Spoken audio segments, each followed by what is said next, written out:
رزق میں برکت کا ایک بہت بڑا ذریعہ شکر ہے۔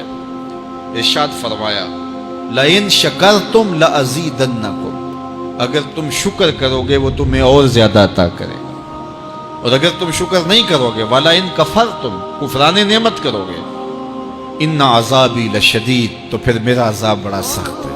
رزق کے اضافے کا ایک اور بہت بڑا سبب انفاق فی سبیل اللہ۔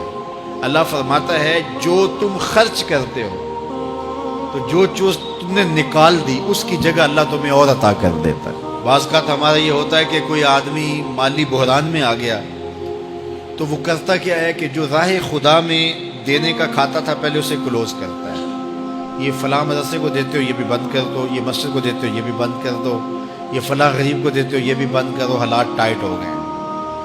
لیکن 5 گاڑیاں ہیں تو 2 گاڑیوں پہ گزارا کر لیا جائے، پیٹرول بچے، یہ نہیں ہو سکتا۔ گھر کے لچھن وہی ہیں لیکن بند کہاں سے کیا؟ جہاں سے رزق آنا تھا۔ ہمیں تو یہ حکم دیا ہے جب رزق تنگ ہونے لگے صدقہ دے کے رب سے کاروبار کر لو، صدقے سے تمہارے رزق میں اضافہ ہوگا۔ یہ رب کا وعدہ ہے اور اللہ کے وعدے جھوٹے نہیں ہو سکتے۔ رزق کی برکت کا ایک اور بہت بڑا ذریعہ النکاح ہے۔ فرمایا اگر تم نکاح کرو گے تم فقیر ہو وہ تمہیں غنی کر دے گا۔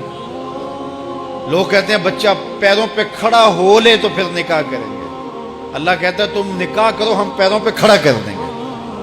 ہمارا فلسفہ اپنا ہے، اس کا حکم اپنا ہے۔ وہ کہتا ہے ابھی تو یہ اپنے لیے نہیں کماتا تو جو آئے گی اس کو کہاں سے کھلائے گا؟ میاں جس نے آنا ہے اس نے اپنا رزق لے کے آنا ہے۔ تو بچوں کی شادیاں کرو اگر وہ جوان ہو گئے، رزق نصیب ہو۔ اپنے اہل خانہ کو نماز کے حکم دینے سے رزق بڑھتا ہے، کیونکہ جو صبح کا وقت ہوتا ہے یہ رزق کے بٹنے کا وقت ہوتا ہے، اور جس گھر میں صبح کے وقت لوگ سوئے ہوئے ہوتے ہیں وہاں بے برکتیاں ہوتی ہیں۔ تو طلوع فجر سے لے کر کے طلوع آفتاب تک اپنی اولاد کو، بیوی کو، بچوں کو نہ سونے دیں۔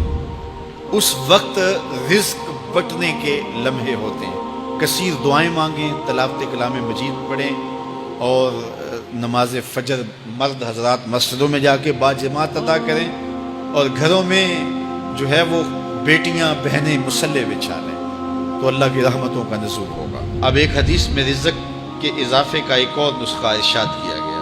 میرے حضور نے فرمایا جو شخص یہ چاہتا ہے کہ اس کے رزق میں برکتیں ہوں اور اس کی عمر میں اضافہ ہو تو وہ اپنے رشتہ داروں کے ساتھ سلوک اچھا کرے۔ رشتہ داروں کے ساتھ اگر اچھا سلوک کرو گے تو پھر تمہارے رزق میں برکت ہو۔ غریب ہیں تو ان کی مدد کرو، ان کی بیٹیوں کی شادیاں اپنے ذمے لے لو اگر اللہ نے آپ کو وسعت دی ہے، ان کی پریشانیاں بانٹ لو، ان کا قرضہ ہے تو اتارنے کی کوشش کرو، ان کو مشکلات سے نکالنے کی کوشش کرو۔ تم ان کو مشکلات سے نکالو گے اللہ تمہیں مشکلوں سے نکالے گا۔ تمہارے رزق میں بھی برکتیں ہوگی اور تمہارے مال میں بھی برکتیں ہوں۔ فرمایا بہتر صدقہ وہ ہے جو ناراض غریب رشتہ دار کو دیا جائے۔ اگر وہ پھنس گیا ہے، مجبور ہے، ناراض ہے، تو اس کو اگر دیں گے تمہارا نفس اس میں شامل نہیں ہوگا، تو یہ افضل صدقہ ہے جو ہر صورت میں قبول ہی قبول ہے۔ رزق کے اضافے کا ایک اور سبب الاحسان الی الضعفاء، جو کمزور لوگ ہیں ان کے ساتھ اس نے سلوک کرنا۔ الانفاق علی طلبۃ العلم، طالب علموں پہ خرچ کرنا، یہ بھی رزق میں اضافے کا سبب اور ذریعہ ہے۔ وہ حضرت بابا فرید نے کہا نا چھٹا رکن دین کا روٹی ہے۔